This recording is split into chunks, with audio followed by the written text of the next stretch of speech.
Olá pessoas, eu sou o Léo. E eu sou o Miguel. E esse é o canal Piuí. Assim como a vida, a Marvel é cheia de fases. Fases boas, fases não tão boas. O Piuí é assim também, tem algumas fases meio ruins.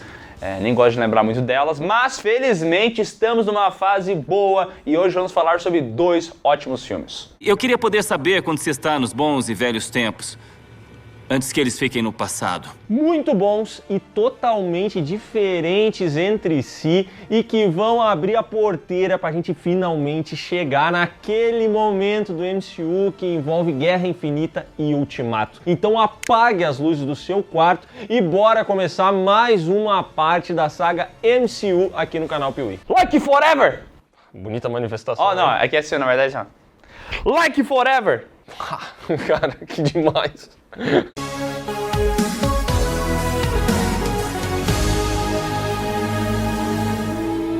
No último vídeo dessa saga, a gente falou sobre a despedida emocionante do Yondu e também falamos sobre Homem-Aranha, que teve um bom filme de origem na Marvel. Mas sabe quem não teve um bom filme de origem na Marvel?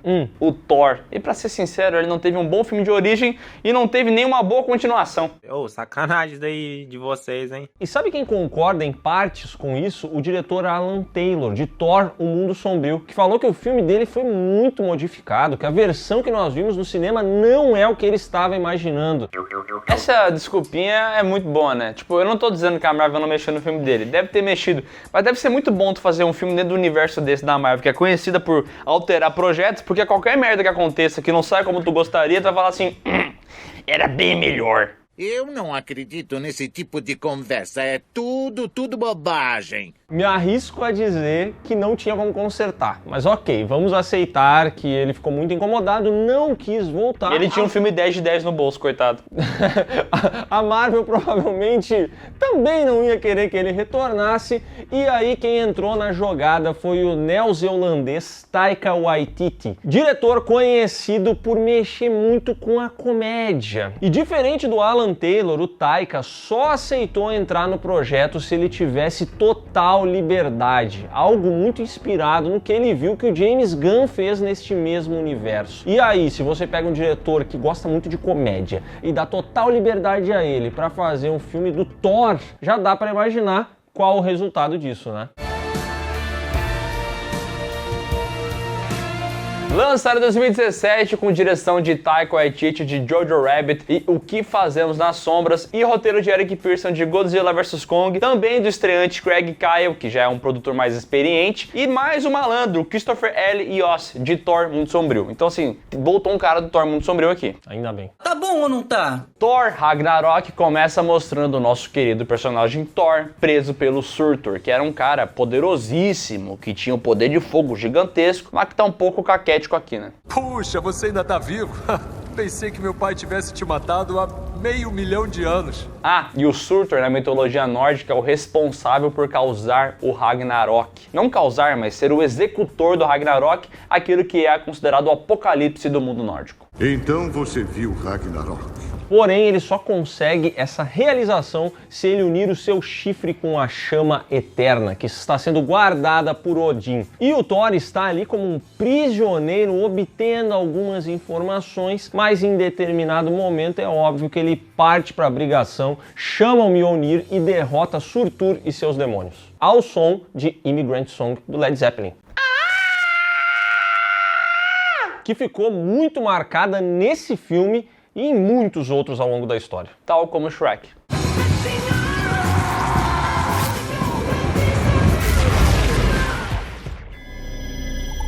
Após derrotar o Surtur, vem um dragão gigante atrás dele e ele quer voltar lá para Asgard. Ele chama o Heimdall várias vezes e finalmente consegue ter uma resposta. Só que quando ele chega em Asgard, não é o Heimdall que tá lá não, é um outro cara careca que ele nem conhece direito. Ele vai chegando em Asgard e as coisas estão um pouco diferentes, já que o Odin tá vendo um teatro onde meio que cultua a imagem do Loki, como se ele fosse um grande salvador. Você é o salvador de Asgard. Conte a minha história. Contarei. Faça uma estátua pra mim.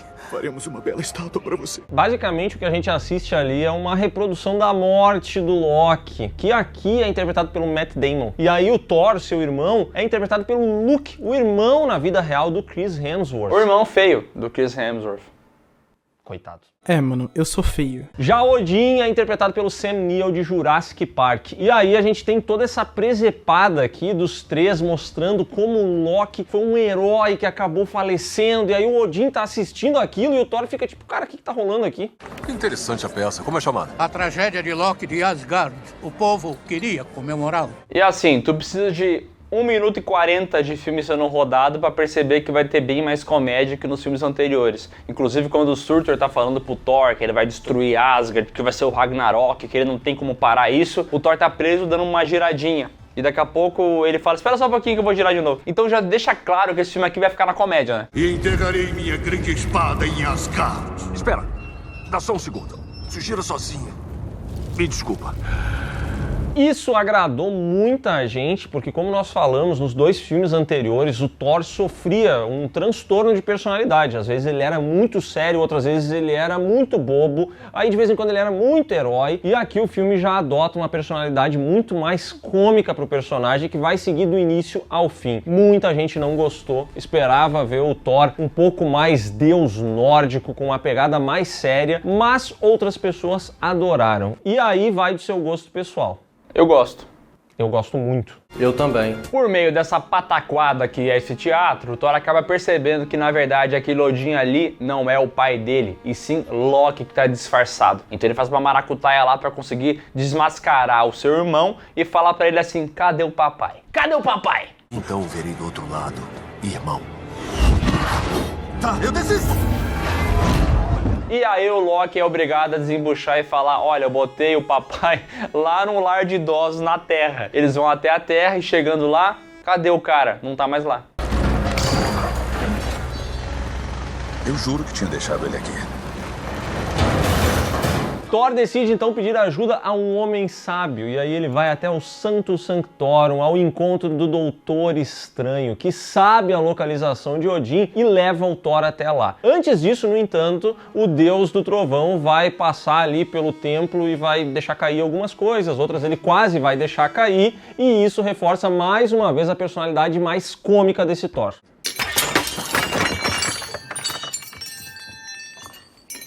Já pode soltar isso. Tá legal, mago. E vou dizer uma coisa, tá? O Chris Hemsworth tem um timing cômico muito bom. Tu vê na cara dele que ele é esse cara bonitão, galanzão, mas ele tem uma cara de bobo, tá ligado? Então quando ele derruba as coisas lá do Doutor Estranho, a expressão facial dele é muito engraçada. O Taika Waititi, inclusive, comentou que o Chris Hemsworth é uma das pessoas mais engraçadas que ele já conheceu e que boa parte dos textos desse filme foram improvisados. Ele, depois de conhecer melhor o ator, começou a dar uma mudada em algumas coisas para que isso ficasse mais divertido e mais engraçado. Então se você quer um Thor um pouco mais sério, talvez tenha que pegar outro ator, tá? Eu não quero perder meu emprego. Doutor Estranho leva Thor e Loki até a Noruega, onde Odin está vivendo. Ou melhor, está morrendo. Ele revela aos seus filhos que recebeu um convite para jogar no Vasco, decidiu aceitar a proposta, mas ele deixa um aviso. Galera, a partir do momento que eu me for, Hela aparecerá. E ali, Loki e Thor descobrem que eles têm uma irmã, a filha primogênita de Odin, Hela, que o ajudou a conquistar os 9 reinos, será libertada de uma prisão onde ela foi colocada pelo próprio pai no momento em que Odin morrer. E só para deixar claro, ele aprisionou a própria filha, porque depois que eles conquistaram tudo juntos, ela se mostrou sedenta por poder e uma baita de uma carniça. Que mulher ruim, jogou minhas coisas fora. Uma carniça é uma boa definição para Hela, e uma boa definição para o Odin é tartaruga do Kung Fu Panda. Porque o Odin aplica o famoso Uguay e desaparece. E assim os seus filhos ficam olhando ele como se fosse lágrimas na chuva. Piadas à parte, eu acho esse momento bem emocionante de pai e filho, assim, até porque tem o Anthony Hopkins, que é um puta ator, e aí é legal essas frases que ele fala e tal, isso vai conectar com o fim do filme. Então eu acho bacana que, por mais que ele seja uma comédia, ele ainda respeita os momentos de emoção do filme, né, do drama. E esse momento, de certa forma, também é importante pro Loki, que tem ali um momento onde ele claramente é aceito pelo seu pai, e isso vai ter impacto no futuro desse personagem. É lindo, muito bonito. Odin chega em São Januário, e aí todos os torcedores ficam felizes, porque agora dizem que o time vai vingar, agora vai. Quando o time do Vasco for uma pica, vocês estão cara. E quem vai se vingar também é a Hela, que chega lá logo depois que o Odin vaza, e é muito engraçado, porque tipo, automaticamente o Odin vaza, a Hela chega e fala pro Thor e pro Loki: vocês estão ferrados, irmão. E aí o Thor já pensa: eu sou poderoso demais, pega o martelo Mjolnir dele e joga nela. Ela segura o martelo e quebra.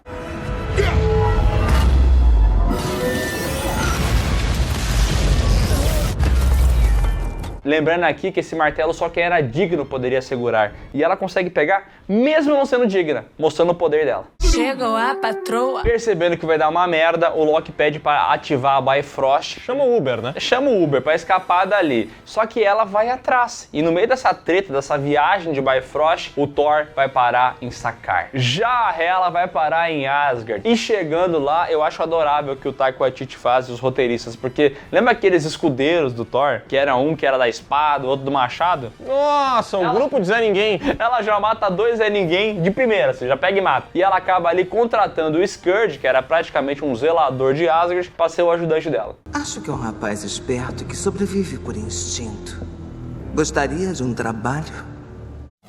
Mas voltando ao Thor, depois de ser atacado pela Hela, ele vai parar nesse lixão cósmico que é Sakaar. E lá ele acaba sendo encontrado por uma mulher que o captura e o entrega ao Grão-Mestre, o líder desse local. Ali o cidadão olha pro Thor e fala: meu amigo, você vai ser um gladiador. E é exatamente isso que acontece. O Stan Lee aparece, corta o cabelo do Thor, e aqui pela primeira vez a gente vê ele de cabelo curto. E tá gato, hein? Ficou melhor do que de cabelo longo, tá? Ele é tão gostoso. E a gente também vê o Korg, que é um personagem secundário que aparece aqui, que é dublado pelo Taika Waititi e que tem bons momentos. Isso se você assistir no idioma original, porque sinceramente na dublagem é um personagem até meio chato. Ei! Aí, pega leve, cara. Já o Thor acaba tendo que enfrentar o grande campeão desse torneio de gladiadores que rola ali em Sakaar, que pra surpresa dele é ninguém mais, ninguém menos do que o Hulk.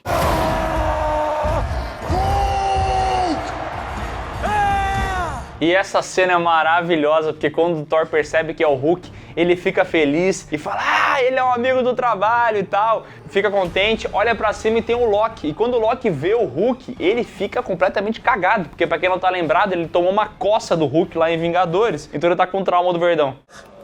Eu tenho que sair desse planeta. Ei, onde vai? E vale mencionar que o Loki chegou antes do Thor em Sakaar e já se aproximou do Grão-Mestre justamente para não ter que lutar nessa arena. O Thor, por outro lado, não deu a mesma sorte, foi parar ali com o Hulk, acha que eles são amigos, mas nada disso. O Hulk faz com o Thor exatamente a mesma coisa que ele fez com o Loki.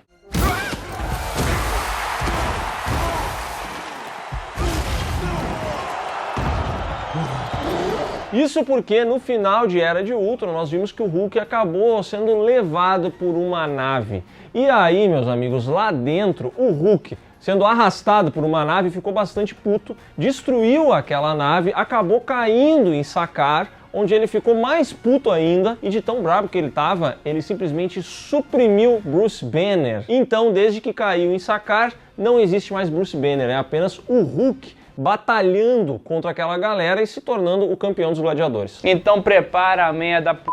nerdaiada, porque essa cena de luta do Thor e do Hulk é uma coisa que você já viu nos quadrinhos, mas aqui parece que foi transcrito pra tela. É uma coisa maravilhosa, é porrada, é chute, é raio, é loucura, é um negócio lindo. Se você é fã desses personagens, e principalmente fã do Hulk besta, né, o Hulk enquanto essa fera incontrolável, você vai gostar muito. Aí a nerdaiada ficou doida.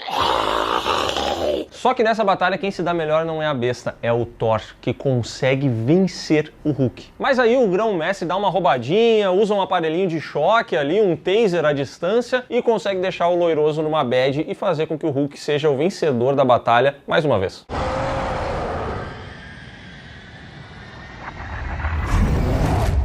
E, por favor, jamais cometa um erro, não é um choque, é um dispositivo intravenal. Porque o Deus do Trovão jamais tomaria um choque.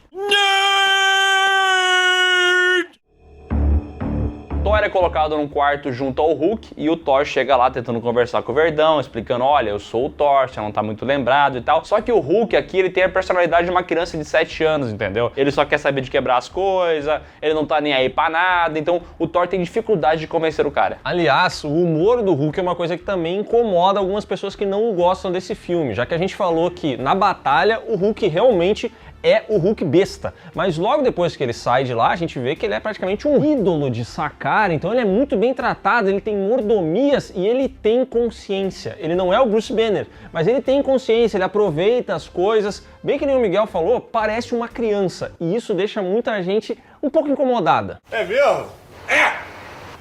E quem chega lá logo depois é a Valkyria, que é brother do Hulk. Fala lá com o Thor, fala, meu, você tá ferrado, eu te prendi aqui e tal. E o Thor chega pra essa Valkyria aí e tenta convencer ela de ajudar ele. Fala, olha, tem a Hela, ela chegou lá quebrando tudo, ela vai dominar as paradas, eu preciso de ajuda. Só que a Valkyria só quer saber de beber. A parte do bebê você tem mais, não foi? Bebê, então as rodas que eu sou cabarão. Quando a Valkyria entende que é a Hela que tá atacando o Asgard, ela começa a se lembrar do seu passado. E aí é revelado que ela não é a Valkyria, ela é uma Valkyria entre tantas outras guerreiras de Asgard que foram mortas justamente pela Hela. E ela é a última sobrevivente. Então o ódio que ela tem guardado pela Hela faz com que ela comece a mudar a sua ideia e a querer ajudar o Thor. Continue bebendo, se escondendo, mas eu escolho ir até meus problemas e não para longe deles. O que isso é coisa...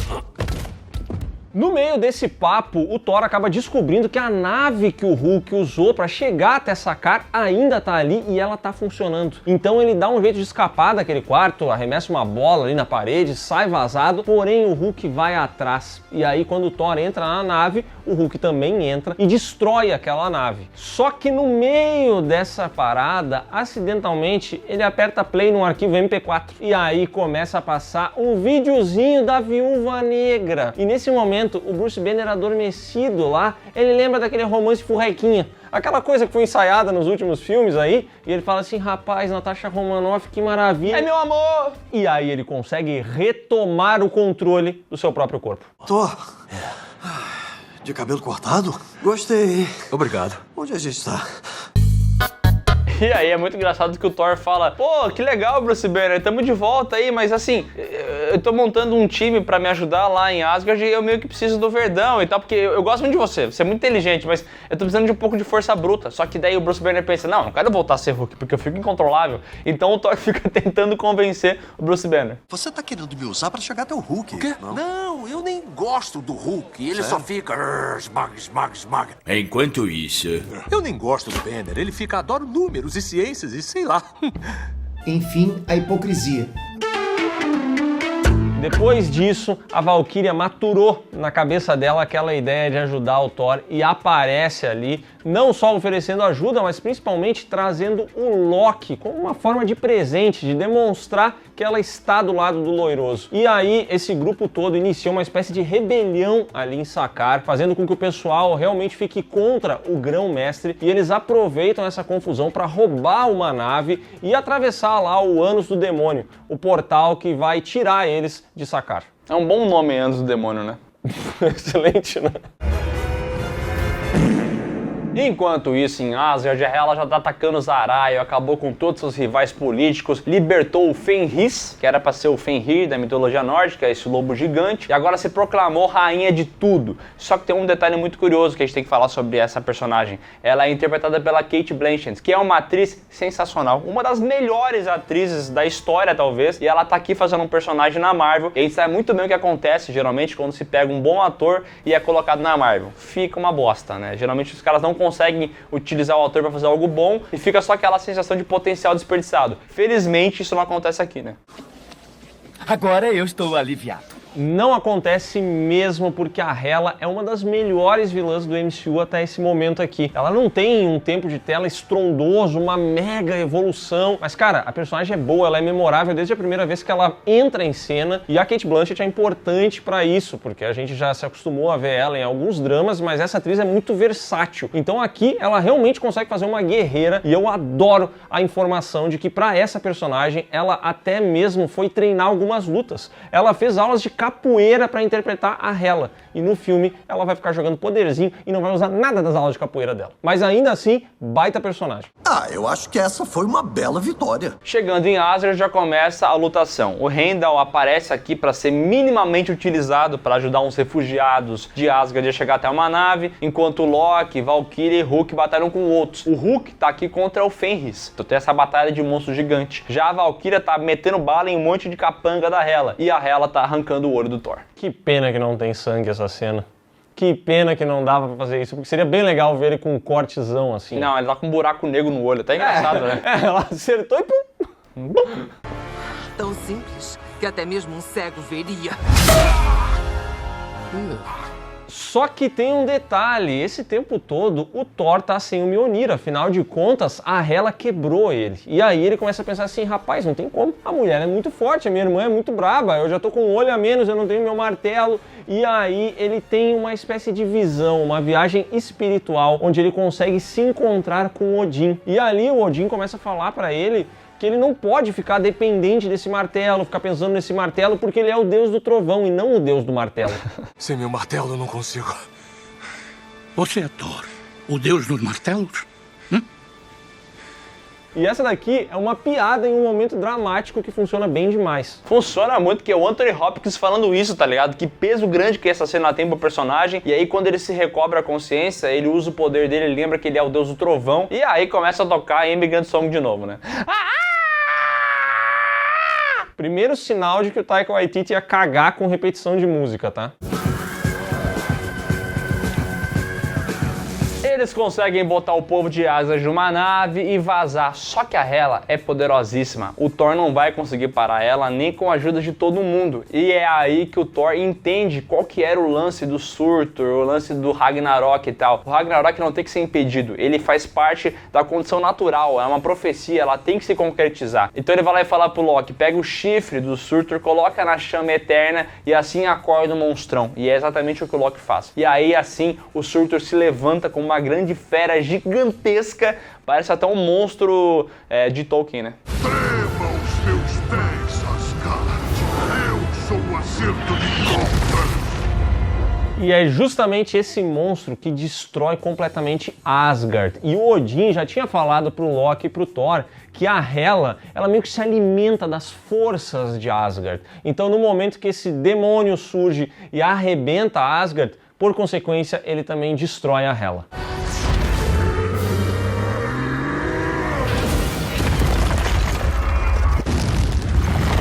No fim, Thor e outros refugiados partem em uma nave até uma terra onde eles podem viver. Porém, no meio desse rolê, eles acabam sendo encontrados por uma outra nave muito gigantesca, nave de Thanos. Mas relaxa, irmão. Eu sinto que agora tudo vai ficar bem.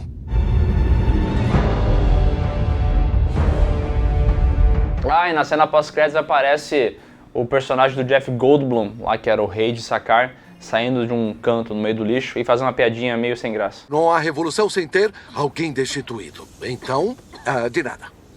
E é um empate.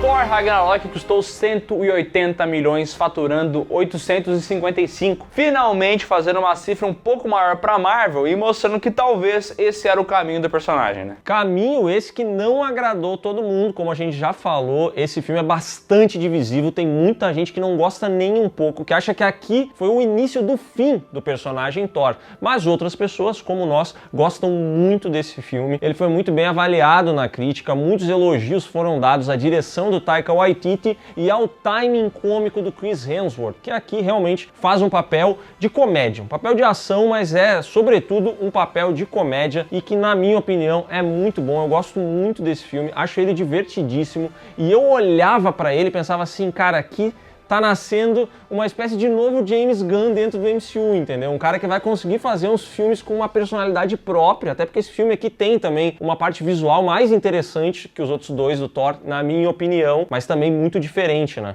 A gente tinha essa esperança que o Lô acabou de comentar, mas eu não quero dar muitos spoilers. Nas próximas partes dessa saga Marvel, a gente vai entender que o Taika Waititi se passou.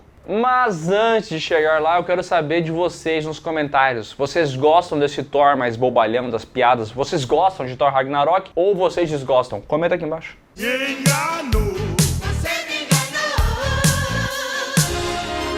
Saindo de Thor, vamos agora para Pantera Negra, personagem que apareceu pela primeira vez nos quadrinhos em 66 e que na década de 90 quase foi parar nas telonas porque o Wesley Snipes queria muito interpretar esse personagem, tentou fazer com que esse projeto saísse do papel, mas acabou não saindo. Como a gente sabe, o Wesley Snipes foi virar o Blade e o Pantera Negra foi finalmente aparecer no MCU lá em Capitão América Guerra Civil. Uma ótima apresentação, mas pequena, sucinta, que não dava espaço para nos mostrar tudo que o Wakanda tem a oferecer. E felizmente a Marvel percebeu isso e trouxe um filme solo para esse herói que é muito mais focado no seu próprio micro-universo do que em tudo que estava acontecendo no MCU.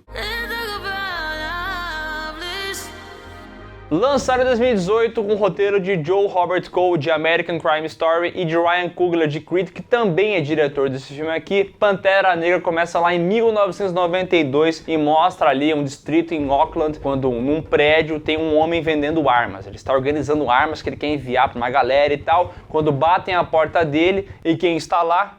T'Chaka, o rei de Wakanda. Surprise, motherfucker! E ali rola uma discussão entre dois irmãos, isso porque o T'Chaka encontra N'Jobu, seu próprio irmão, no meio desse rolo todo. Ele percebe que o N'Jobu tá vendendo vibrânio, esse material tão precioso, e o acusa de ser um traidor. Quero que olhe nos meus olhos e diga por que você traiu Wakanda.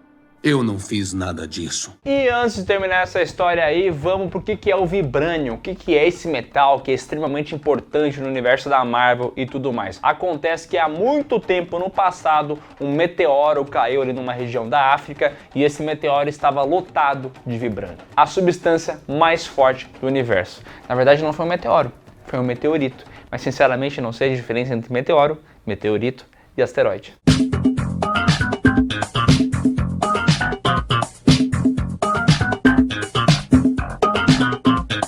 Depois da queda do meteoro asteroide, 5 tribos passaram a habitar ali o local, mas elas viviam sempre em guerra. Até que num belo dia, um guerreiro de uma dessas tribos teve uma visão com a deusa Pantera, que o levou até a erva coração, uma planta que lhe deu poderes sobre-humanos. A partir daí, com esses poderes, ele conseguiu unificar as tribos e virou o rei de Wakanda. Porém, uma das tribos se recusou a entrar no negócio, os tais de Jabari, que vivem isoladamente. Mas o Wakanda acabou se desenvolvendo muito com o passar dos anos, só que entendeu que não poderia revelar isso para os outros, porque senão eles seriam um alvo, as pessoas iam entrar lá para pegar o vibranium deles, então eles se fecharam completamente e para o resto do mundo é apenas uma nação de terceiro mundo, mas lá dentro a tecnologia impera. Por isso que voltando até 1992 é muito importante que esse mundo, o Wakanda, fique fechado, esse país não pode abrir e não pode ficar exportando vibranium para tudo que é lado. Então o T'Chaka fala isso pro N'Jobu e fala: meu, o que tu tá fazendo? Tu quer acabar com teu país? Tu é um traidor. Tá ficando doido, é menino? Dá a entender então que o N'Jobu é levado e o filme corta para o presente. E como a gente viu lá em Guerra Civil, o T'Chaka acabou morrendo em um atentado, então quem assumiu o manto de Pantera Negra foi o T'Challa. Porém,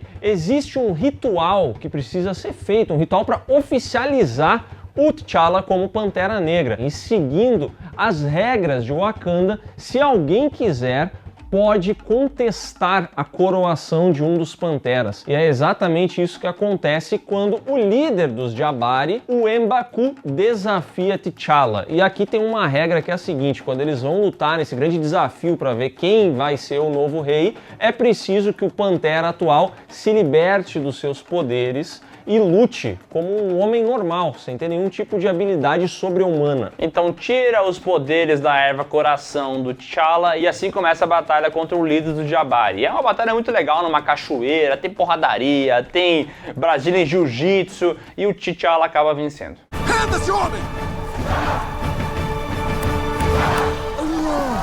Na sequência, ele toma ali uma nova dose, um novo chazinho de erva coração, recupera seus poderes e é oficializado como rei de Wakanda. Wakanda Forever! Agora lhes apresento Rei T'Challa! Em seguida, ele descobre que um objeto de vibrânio foi roubado lá no museu em Londres. E quem participou desse roubo, a gente vê numa cena, é o tal do Eric, que ajuda o Ulysses Klaue a entrar lá, roubar essa peça e sair vazado. E esse cara aí, o Eric, ele tem estilo, tá ligado? Tá sempre com o cabelo na régua, na moda, bonito. Cara. Bonitaço. E tem lábia, ele mete um papinho aqui e ali, esse cara é uma promessa, tá? Pinta de jogador, tá? A pior raça de homem é um homem bonito e gostoso. Ele não se esforça, ele já é gostoso. Felizmente, o T'Challa chega ali, começa uma brigação danada e eles conseguem capturar o Ulysses Klaue, interrogado ali numa base da CIA pelo agente Ross. O Bilbo? Eu vou sair numa aventura! O Bilbo está interrogando o Klaue, que começa a falar pra ele, ó, o negócio é o seguinte, isso aqui é vibrânio, saiu de Wakanda, esses caras têm uma tecnologia absurda, entendeu? E aí o cara fala, pô, mas eu conheço Wakanda, é um país aí de terceiro mundo, até necessitado, entendeu? E ele fala, não, você não sabe de nada e tudo mais. Só que, obviamente, o Ross não acredita nele. Só que no meio desse papinho, quem aparece é o Eric, mais conhecido como Killmonger. E mais conhecido como fanboy de Vegeta, porque ele usa uma roupinha bem parecida, né? Por que está me olhando, idiota? Nunca me viu, não? E ele chega ali com essa estileira toda e consegue libertar o Ulysses Klaue. E, além disso, também deixa o Ross muito ferido. O Ross pula na bala pra salvar alguém. Eu não entendi por que ele fez isso. É um herói nato. E um personagem muito perdido no filme, coitado. Ele saltou na frente da bala. E aí, como ele tomou uma bala por alguém que era de Wakanda, o pessoal fala, temos que levar ele até lá, porque lá em Wakanda tem tecnologia pra salvar a vida dele, mas outros falam, não, pode levar, porque é um país que se esconde e tal, secreto, mas acabam levando o cara até lá porque ele mostrou bravura, que é uma coisa muito importante hoje em dia, né? E o band-aid de vibranium a gente sabe que não falha. É o melhor. Isso, ciência! Enquanto isso, o Killmonger é mostrado salvando o Ulysses Klaue, a gente pensa que eles são parceiros. Só que chegando então uma localização de ter um avião, o Killmonger fala que na verdade ele quer ir até Wakanda. E aí o Ulysses fala, não, você não pode ir até lá, só pessoas que são de Wakanda podem entrar. E aí, nesse momento, o Killmonger mostra que ele pertence a Wakanda. Ele tem lá a impressão digital, o CPF, não sei, que fica no lábio, então ele é um habitante de Wakanda, então ele vai até lá, e aí o Ulysses Klaue não quer ajudar o cara, não sei o que lá, acaba dando um tiroteio lá, morre a namorada do Killmonger, morre o Ulysses Klaue, o Killmonger usa o corpo do Ulysses Klaue pra chegar até o Wakanda e falar, Tó, eu sei que vocês estavam procurando esse cara, é meu presente pra vocês. O que é isso? É só um troféu. E vale a pena a gente mencionar que esse filme aqui tem muita personalidade. Wakanda foi um nome tirado de uma tribo africana. Toda a ideia das tribos dos filmes também é inspirada em tribos reais. E aí a gente consegue expandir isso para arquitetura, para todo o figurino do filme, toda a parte de cabelo, de maquiagem. Esse daqui é um filme dentro do MCU que tem muita alma. A gente se acostumou a ver filmes aqui que parecem sempre muito iguais, muito genéricos. Esse daqui tem personalidade. O visual dele é muito único e diferente de todos os outros. Um universo muito vivo também, né? O Wakanda tem características muito únicas dentro daquele universo e como eles se organizam, porque não é como se fosse, sei lá, Estados Unidos, só que na África. Não, é um outro país com uma outra mentalidade muito única. E esse filme também está recheado de bons personagens, porque ele se foca bastante no Killmonger e no T'Challa, mas a gente tem, por exemplo, a Ramonda, a mãe do T'Challa, que é uma personagem muito boa, assim como a Shuri, que é a irmã dele e que é bastante diferente dele, porque em vez dela ser uma grande guerreira, dela almejar, comandar o reino, qualquer coisa desse tipo, ela é muito mais uma guria tecnológica. Eu sou um cientista também. E ainda tem a personagem da Lupita Nyong'o, a Nakia, que é o interesse amoroso do T'Challa, que, sinceramente, não é muito bem trabalhado, né? Não é um relacionamento que tem muita química e até fica bastante em segundo plano. E ainda tem toda a guarda real, as Dora Milaje, que também são bastante diferentes dos Minions que a gente está acostumado a ver em vários outros filmes do MCU. Agora, uma coisa que eu percebi reassistindo esse filme é que, na minha concepção, o CGI só era fraco lá no final do filme. Mas eu acho que não é bem assim não, tá? Eu acho que o filme inteiro tá lotado de CGI cachorro. Várias cenas assim de perseguição, que aparece um bonecão aqui ou ali do nada e tal. Então o CGI do filme parece que até foi um pouco apressado pra terminar logo, tá ligado? O T'Challa fica meio preocupado com essa história, chegou esse cara reivindicando o trono, falando que quer mandar em tudo, só que daí o rei T'Challa fala, meu, fica na tua aí que tu não tem direito nenhum, tu até pode ser um Wakander, mas o que tu tem a ver com isso, o que tem a ver com a organização do reino? E aí numa conversa com o Shuri, o T'Challa entende que, na verdade, talvez esse cara realmente tenha algum tipo de direito, já que no passado, lá em 1992, aquele cara, o N'Jobu, que tava conversando com o T'Chaka e tal, querendo vender Vibranium para outros lugares, como a gente já disse, era o irmão do T'Chaka e ele era pai desse tal Killmonger que apareceu agora. Ou seja, o Killmonger é primo do T'Challa. O retorno dos primos. E numa cena a gente descobre que o N'Jobu não foi levado para Wakanda, e sim ele foi morto. E aí o Eric, ou melhor, o Killmonger, cresceu não só com esse certo ranço de Wakanda, mas também com uma discordância muito forte da forma como eles lidam com o Vibranium. Toda essa história de esconder o Vibranium é uma grande bobagem, não faz sentido. Essa substância, esse elemento deveria ser compartilhado com todos os africanos e seus descendentes. Isso deveria ser espalhado pelo mundo inteiro para que essas pessoas também pudessem se erguer e conquistar seus direitos. O Killmonger reivindica o trono, fala esse monte de verdade na cara de todo mundo, parte do pessoal fica contra o cara, mas outra parte acaba olhando e falando, pô, talvez ele tenha razão. E assim o T'Challa aceita o desafio de seu primo e agora ele vai ter que novamente tirar os poderes pra poder fazer aquela batalha na cachoeira. Vou dizer uma coisa, tá? Coitado desse personagem T'Challa que bota poder, tira poder, bota poder, tira poder, bota poder, tira poder. Ele vai ficar assado assim, né? Você não faz ideia da sobrecarga física que 3 vasectomias impõem numa pessoa. E coitado mesmo, porque dessa vez a história foi um pouco diferente, já que o Killmonger acaba vencendo essa batalha. Essa batalha que, aliás, é muito interessante, um momento do filme onde a tensão é um pouco mais elevada, onde a gente vê ali um pouco de ódio do Killmonger no meio de toda essa lutaria. Assim, vamos ser sinceros, o Michael B. Jordan, ele rouba completamente a cena nesse filme, tá ligado? Se você já viu lá Batman Cavaleiro das Trevas, acontece isso com o Coringa também. Ele rouba a cena quando ele tá junto com o Batman. E aqui é a mesma coisa, porque o Michael B. Jordan é um ator superior ao Chadwick Boseman, então quando ele tem que entregar cenas de tensão e o quanto ele sente ódio e tal, ele, pô, é a veia dele, ele solta e são frases muito marcantes, é um personagem muito impactante, né? Ele é um gato! E ele consegue derrotar o T'Challa nessa batalha, aí depois tem todo um lance de que eles podem tirar a vida do oponente, mas o Shuri nesse momento fala assim, não mata o T'Challa não, tira minha vida. Eu que sou culpado pela morte do teu pai. E aí ele fala, vou matar os dois, e mata o Shuri e ainda empurra o T'Challa cachoeira abaixo. Killmonger assume o manto do Pantera Negra, toma lá sua dose de erva coração e na sequência queima todas as outras para ter certeza que não vai surgir um novo Pantera. Porém a Shuri consegue pegar uma ervinha e sair vazada, porque eles podem usar aquilo no futuro. Uma coisa interessante que o Léo nem falou é que quando o Eric toma a erva lá, ele acaba tendo um encontro com seu pai, na verdade com a projeção do seu pai e tal. O fato é que ele conversa com o pai dele e ali eles têm claramente uma visão parecida, pero não mútuo, do que tem que ser feito. Porque enquanto o N'Jobu também quer ajudar o resto do povo, ele tem uma visão não tão agressiva. Já o Killmonger, que foi criado na base do ódio, só quer tacar fogo em tudo. Botar fogo em ônibus, quebrar as coisas. Depois que o T'Challa foi lá fazer sua aula de natação, a mãe dele, a irmã, o interesse amoroso, todas elas vão chorar as pitangas pro M'Baku, o líder dos Jabari. Vão lá falar, poxa, esse cara aí no poder, olha como ele é agressivo, nada a ver com isso. E é ali que elas descobrem que depois de ter caído da cachoeira, o T'Challa sobreviveu. Ele foi resgatado pelos Jabari e ainda está vivo. Eles colocam um chazinho na boca dele e ele consegue voltar à vida e agora ele está preparado para tomar o trono de volta. Preciso corrigir esses erros. O grupo se junta, mas o T'Challa fala, os seus Jabari, eu sei que vocês são meio, assim, vocês não gostam muito da gente, mas vocês conseguem ajudar a gente na batalha, assim, estamos precisando e tal. E aí o líder do Jabari fala, não vamos não, tá? A gente te ajudou com isso aqui, salvamos tua vida, mas vai lá sozinho que essa pica é tua, meu brother. Cada cachorro que lamba sua caceta, porra. E aí esse grupo chega no local de batalha justamente quando Killmonger e seus capangas estão já colocando as armas numa nave para levar elas para fora de Wakanda. Ali, então, começa uma grande batalha entre o Killmonger e o T'Challa, agora os dois com poderes e principalmente com trajes de borracha.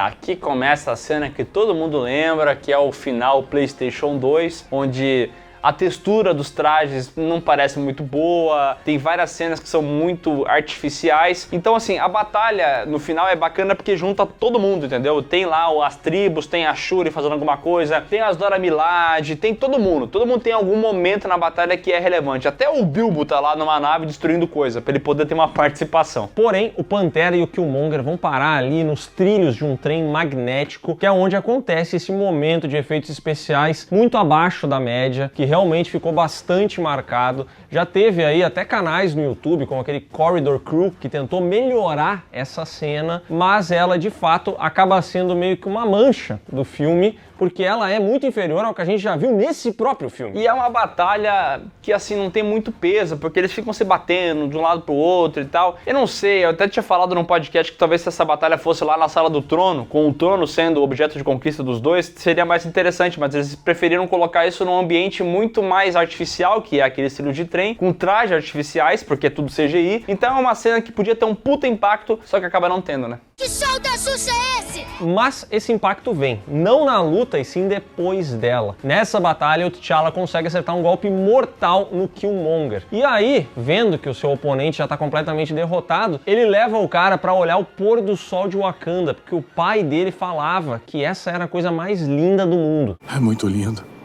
E olhando o pôr do sol de Wakanda, ali o Killmonger se mostra irredutível, até porque o T'Challa fala, ó, a gente pode salvar a tua vida, podemos te curar, só que o Killmonger fala que ele prefere morrer. E aqui tem essa frase que é muito Só me joga no oceano, com meus ancestrais que saltaram dos navios, já que a escravidão era pior que a morte. No fim, Killmonger dá fim à sua própria vida, as coisas voltam ao normal em Wakanda, mas T'Challa decide compartilhar a tecnologia do seu país com o resto do mundo. E a gente vai ver a repercussão disso nos próximos filmes dessa franquia. Aqui vai ser o primeiro centro de ajuda internacional wakandano. E numa cena pós-créditos a gente vê o Bucky, o Soldado Invernal, em Wakanda, se recuperando. Agradeço. Bem, ainda tem muito que aprender. Pantera Negra teve um custo de 200 milhões e faturou 1,3 bilhão, uma cifra gigantesca, muita grana mesmo. Esse filme foi um fenômeno de marketing e tal, se tornou a maior bilheteria do ano, só perdendo para outro filme da Marvel que veio depois. E assim, é um filme muito bem realizado, que foi muito bem avaliado nas críticas também. Muitas pessoas consideram esse aqui um dos melhores filmes da Marvel. E eu não acho que ele esteja ali no panteão dos 5 melhores da Marvel, mas é um filmaço, né? É um filme muito bom, muito redondo e com personagens muito marcantes. Aliás, esse filme aqui foi o primeiro do MCU a ser protagonizado por um herói negro. Então ele também serviu para que muitas crianças se sentissem mais representadas no cinema. O personagem foi muito importante para o universo e felizmente teve uma apresentação muito boa. O filme, obviamente, tem alguns pontos negativos e o principal dele, a gente já falou, é o que é sempre lembrado, a batalha final, e é chato sempre falar sobre isso, mas de fato ela é um ponto muito abaixo do restante do filme, porque as batalhas que estão na cachoeira, que estão em outros lugares, elas funcionam tão melhor do que aquela cena final no meio de um trilho de trem escuro. Ainda assim, isso não consegue tirar o brilho do filme, que é muito bom. É um filmaço, mas fica de olho que na próxima parte dessa saga aqui, a gente vai ver talvez o melhor filme do MCU. Ah, se você soubesse quanto tempo eu esperei por esse dia, por esse momento. Então é isso, pessoal. Se você gostou desse vídeo, dá um like aqui embaixo, se inscreve no canal, marca o sininho e comenta. Você gosta de Pantera Negra? Você fez o Like Forever? Ou você prefere, nesse caso, o Thor Ragnarok? Pode comentar. E não se esquece de conferir aqui na descrição os links que vão levar você para as nossas redes sociais, para as lives do Miguel e também para o PeeWeeCast, podcast do canal Piuí, que está aqui no YouTube, viu? Like forever. Like forever. Tem que falar mais sério. Like forever.